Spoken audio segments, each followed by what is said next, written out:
et Guillaume Chevrollier. Gilles. Oui, merci Monsieur le Président de m'accueillir dans cette commission.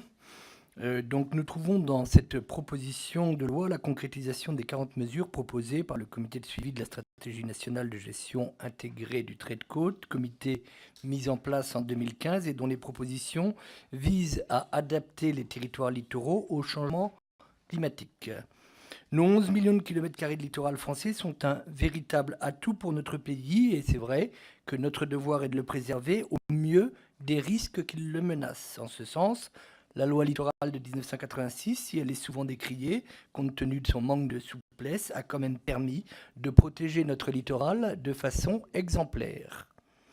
Je souhaite tout d'abord saluer le travail accompli par le comité de suivi depuis un peu plus d'un an.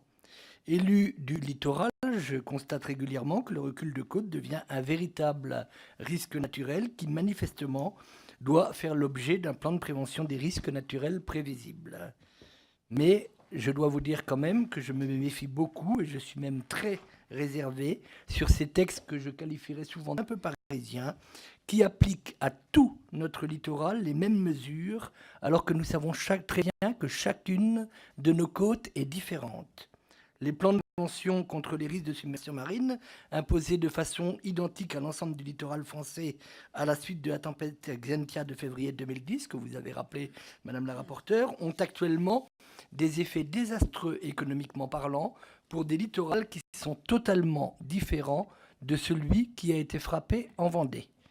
Dans ma circonscription de Saint-Malo et de la baie du Mont-Saint-Michel, nous sommes actuellement extrêmement contraints par des mesures de protection dont nous savons très bien que la spécificité est cette fois-ci l'avancée du trait de côte, c'est-à-dire que la mer recule de plus en plus en baie du Mont-Saint-Michel, font que les risques évoqués ne se produiront vraisemblablement jamais.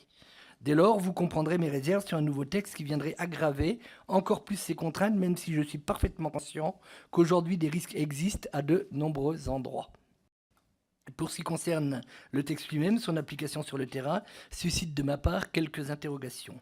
L'article 3 prévoit que les plans de prévention produisant les zones d'autorisation d'habiter résilientes et temporaires, les ZAART dont vous nous avez parlé, ainsi que les zones de mobilité du trait de côte, les ZMTC, seront identifiées par le préfet.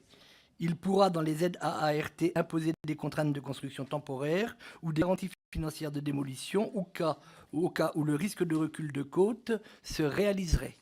Les ZMTC lui donnent la possibilité d'interdire tout ouvrage de défense contre la mer dès lors établi en dehors de l'exercice de la compétence de la gestion des milieux aquatiques et de prévention des inondations, le GEMAPI. Or, la gestion des milieux aquatiques et la prévention des inondations est une compétence confiée aux intercommunalités par les lois de décentralisation du 27 janvier 2014 et du 7 août 2015, à compter du 1er janvier 2018, avec une possibilité prévue par la loi d'anticiper immédiatement. Un certain nombre d'intercommunalités, comme celle à laquelle j'appartiens, ont d'ailleurs déjà pris la compétence GEMAPI, se substituant aux actions préexistantes des collectivités territoriales et de leurs groupements, actions qui étaient jusqu'alors facultatives et non uniformément présentes sur les territoires exposés au risque d'inondation ou de submersion marine. Nous souhaiterions que vous nous précisiez, Madame la rapporteure, le caractère facultatif ou obligatoire, les compétences et les pouvoirs réels du préfet par rapport aux intercommunalités dans la détermination de ces deux zonages et l'exercice des prérogatives y afférents. Une autre problématique est celle du financement de la prévention et de l'indemnisation des dommages. L'article 13 prévoit de maintenir temporairement le fonds de prévention des risques majeurs pour les appropriations de biens liés au mouvement de terrain côtier. Il prévoit également, dans le cadre d'un bail immobilier littoral, le financement des pertes relatives à un recul de côte ou encore le financement de la part d'acquisition de biens exposés à un risque inférieur à 10 ans. Or, au plus tard, le 1er janvier 2022, le fonds de prévention ne prendra plus en charge l'appropriation des biens soumis au risque du recul de trait de côte. Tout ceci nous semble complexe et est sujet à des interprétations juridiques et à des risques de contentieux. Je souhaiterais donc bénéficier de précisions sur cet article et je vous remercie de m'avoir écouté. Merci Guillaume Chevrollier. Ensuite Julien